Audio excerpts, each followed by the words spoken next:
Hello, Pauper fans. This is Mathonical, and you're joining me for round 5 of my 6th Pauper Challenge run.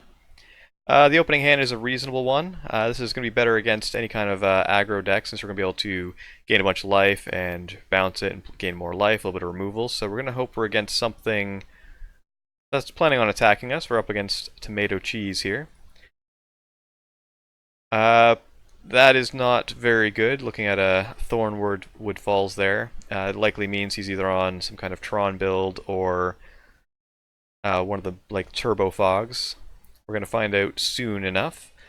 Going to try and get in some beats, no matter which one it is. So I'm going to go ahead and play an Ash Barrens just to get an untapped source to play the Lone Missionary. But we now know he's on Tron. He's playing Seagate Oracles, which is going to stem any attacks that we're trying to do. Thankfully, we do have a bit of an Air Force with the Core Skyfisher, and then we can follow it up with an Aven Rift Watcher. I don't really like the Aven Rift Watcher in this matchup, since it's usually going to be a bit of a longer one, so it's just going to end up dying at some point just for no value, but at least we get to get in some damage here with it, which is good. We're kind of hoping that Tomato Cheese can't put together Tron too quickly, because that would be able to bury us under just the amount of mana and things he can do in a turn. And unfortunately, we're drawing the wrong half of our deck for this matchup. We really need to essentially get a Pestilence online, so that way we can play the longer game and burn them out once we've gotten far enough ahead on life total. We don't really want to be drawing our Rift Watchers. The Core Skyfishers are, I guess, amongst the better draws we could have right now, since it allows us to get in for some damage. Our opponent's just going through and doing Tron things, since they were able to assemble it, drawing a lot of cards. We're just going to keep trying to get in for some damage while we can, and just play out whatever we have. More Mole Drifters is bad news for us. They're already up 10 cards on what we've been doing. Would have also been nice to get ourselves the Monarchy at some point, but we're going to try and do the best we can with the half of the deck we're drawing. Continue to gain more life, so that way at the very least it'll take our opponents a long time to win it, if they do manage to get there. We would also like a bit more mana, so that way we can at least play more spells and hold up the prismatic strands. And another Mole Drifters. As soon as they play one, they're always going to play all of them. That's usually how it works. Serrated Arrows is some interesting tech. It is going to cause things to be a bit more difficult for us. It's going to be able to kill our Lone Missionaries one at a time, or just shrink our other guys on the Air Force. He can also reset it with Ghostly Flicker, so I think it's a fairly interesting tech that I haven't really seen in Tron lists, at least not recently. He's also playing the Dignitary package as a way of stopping us from attacking instead of relying on the Moment's Peace. It is working against us quite well right now. It is stopping our entire Air Force from getting him down a bit further. At least we do have the ability to Doomblade or Snuff Out in case he tried to flicker them. And we are holding up 3 mana for Prismatic Strands in case he's on some kind of rolling Thunder build. I'm not really sure what his list is playing. There's a lot of different variations you can go with on any kind of these Tron lists. That's one of the things that's quite powerful about them. It doesn't really matter what you play, you just have so much mana you can do anything. When he goes for the flicker here, I'm going to get rid of the Mnemonic Wall just to try and prevent the flicker from going off more in the future.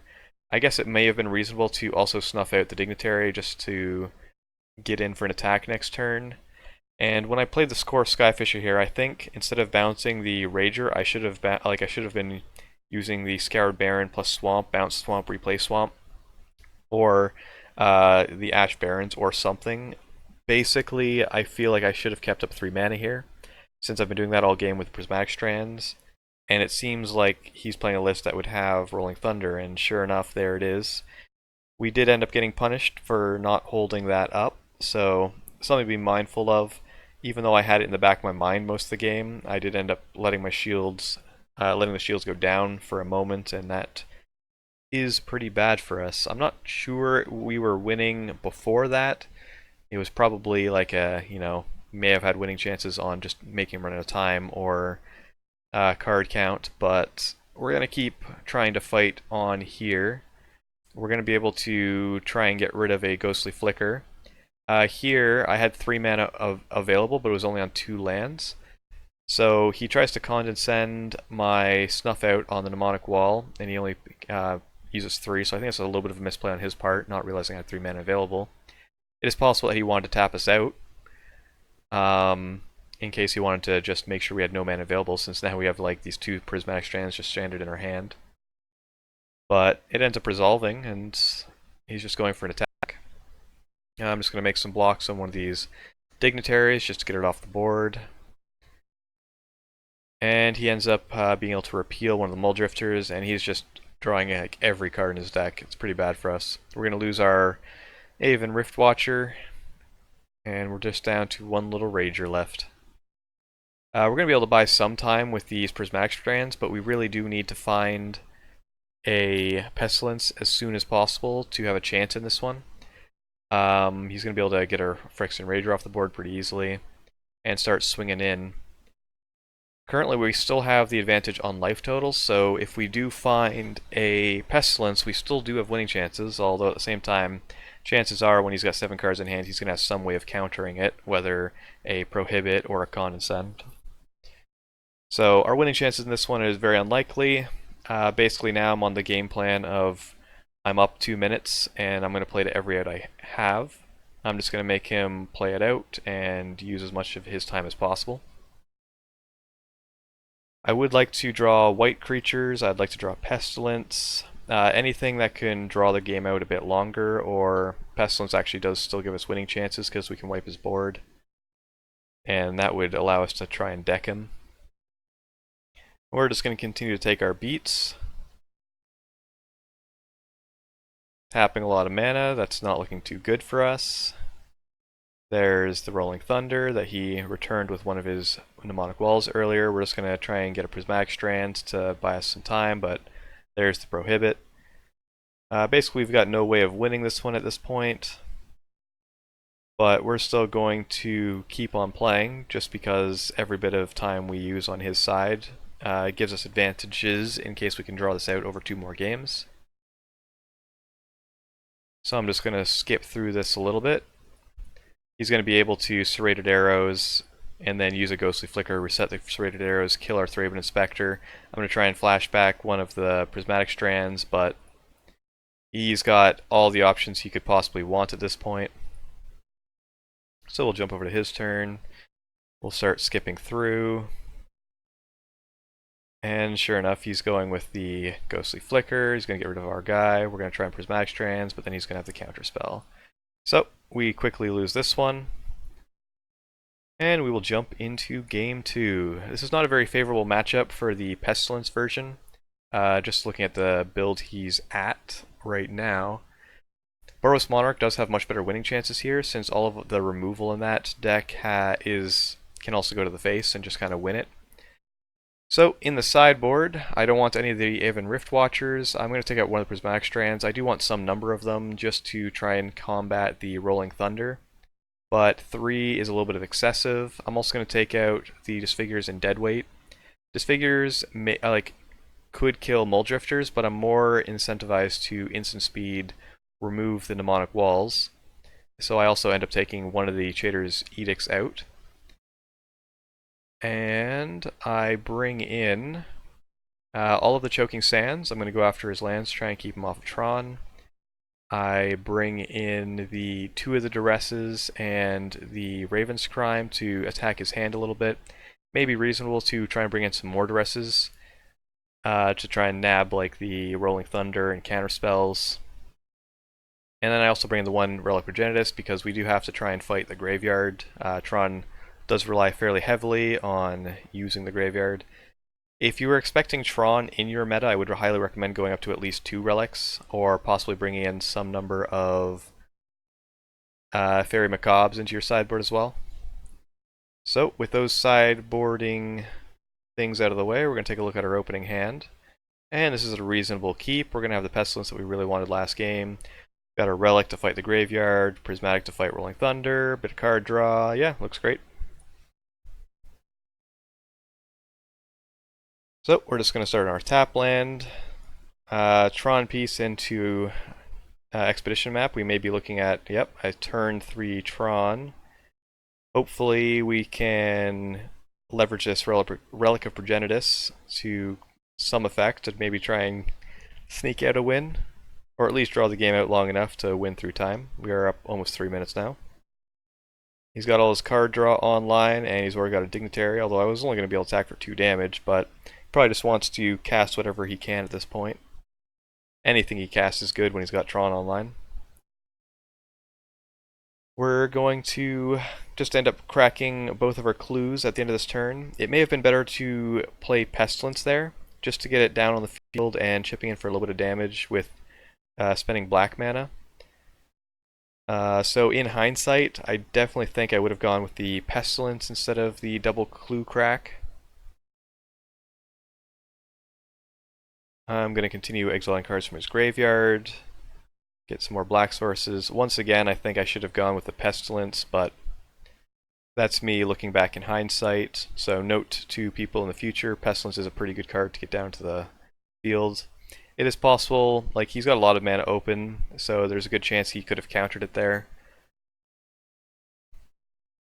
And I guess I could have also played the Phyrexian Rager. I don't think it's necessary to hold up the Prismatic Strands at this point. If he wants to use a Rolling Thunder to kill a bunch of our Thraben Spectres and stuff, that's fine. It would leave us an opening for Pestilence. But I ended up choosing probably the worst route out of the ones that are available to me at this point. I decided to go with the Phyrexian Rager here. I'm starting to just be committed to holding up this Prismatic Strands, but that, as you can see, is making me lose a lot of tempo just by wasting my mana every turn. Repeal is actually really good tech against people bringing in Relic Progenitus, because he would be able to bounce it if he wanted to pull some things back from his graveyard. But instead he's just using it to get some redraws with his Prophetic Prisms, which is also a really nice combo. And here comes the onslaught of Mulldrifters. So things are already starting to look pretty bad for us, mainly because I was a little too hesitant in trying to play this Pestilence, which is unfortunate. I do manage to get the Pestilence resolved here. I probably should have duressed first, just to try and make sure that the coast was clear. But I also did want to keep up the Prismatic Strands, since that is what I was playing around this entire game. I finally go for the duress, but he just ends up countering it. I try to go for a Guardian to get my combo online. And he ends up having another counter. So the fact that the Pestilence resolved, likely just due to the fact that he didn't think it's a problem at the moment. And I probably could be chipping in for like a damage turn at the end of these turns with all this mana open, and I definitely should be doing that. Although at the same time that would start getting me down lower, and that could cause me problems. Yeah. I think it would definitely be better to just start getting in some damage with Pestilence. And try, like, just hope that he doesn't have a Rolling Thunder, or hope that the Prismatic Strands is good enough to stop it. So I'm just taking a bunch of beats in the air with these Mulldrifters, which is not working well for me.